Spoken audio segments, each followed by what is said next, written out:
श्रीराम समर्थ. श्री गोंदवलेकर महाराज प्रवचने. दिवस 79. प्रपंचात परस्परांशी प्रेमभाव कसा वाढेल? निसर्गतःच प्रेम हे प्रत्येक व्यक्तीत आणि प्राणीमात्रात असते. फार काय, प्रेमाशिवाय मनुष्य प्राणी जिवंत राहू शकणार नाही. प्रेमाने सर्व जग वश करून घेता येते. प्रेम ठेवण्यात पैसा खर्च होत नाही, कष्ट नाही. परंतु प्रत्येकाचा अनुभव पाहावा तर प्रेम करणे तितकेसे सोपे आहे असे दिसत नाही. याचे कारण प्रत्येक व्यक्तीचा स्वभाव निराळा, आवड निराळी आणि दैवयोगाने आलेले ऋणानुबंध निरनिराळे असतात.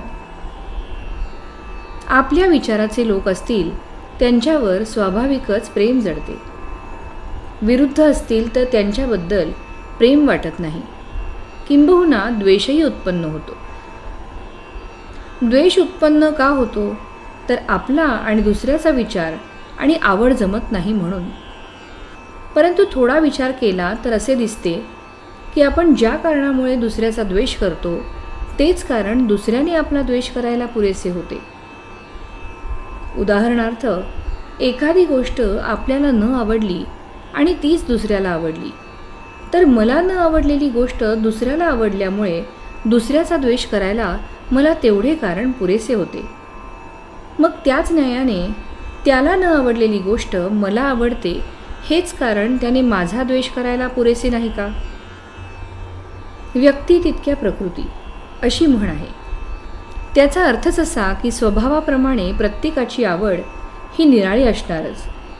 म्हणून द्वेषबुद्धी नाहीशी करण्याकरिता प्रत्येकाच्या स्वभावाला थोडी सवलत ठेवणे जरूर आहे. आणि प्रेम जडण्याकरिता सर्वांना आवडणारी जी गोष्ट असेल तिकडे लक्ष देणे जरूर आहे. प्रेम करण्याचा धडा गिरवताना सुरुवात आपल्या घरापासून करावी. घरातली माणसे, नंतर शेजारी आणि त्यानंतर आजूबाजूला आपलेपणाची भावना आपल्या कृतीने वाढवावी. म्हणजे क्रमाक्रमाने प्रेमाची वाढ होऊन सर्व वातावरण प्रेममय होऊन जाईल. सर्वांशी निष्कपट प्रेमाने वागावे.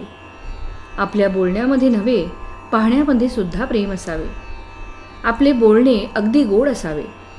आपल्या अंगी सहजता यावी. घरामध्ये अमुक एक गोष्ट कराच किंवा नकाच करू असे हट्टाने न म्हणता आपण राहावे. जसे घडेल तसे घडू द्यावे. देह असा प्रारब्धावर टाकणे मला फार आवडते. प्रेम करायला गरिबी आडी येत नाही किंवा श्रीमंती असेल तर फार द्यावे लागत नाही. जसे आई आणि मुलाचे प्रेम असते तसे भगवंताचे प्रेम लागावे. ज्याला भगवंताचे प्रेम येईल तो सृष्टीकडे कौतुकाने पाहील. भगवंताचे प्रेम हे कोणत्याही साधनाचा प्राण आहे. ते मागण्यासाठी रोज भगवंताची प्रार्थना करावी आणि त्याच्या अनुसंधानात राहण्याचा प्रयत्न ठेवावा. तात्पर्य, घरामध्ये काय किंवा बाहेर काय, प्रेमाचा धाक असावा, भीतीचा असू नये. श्रीराम समर्थ.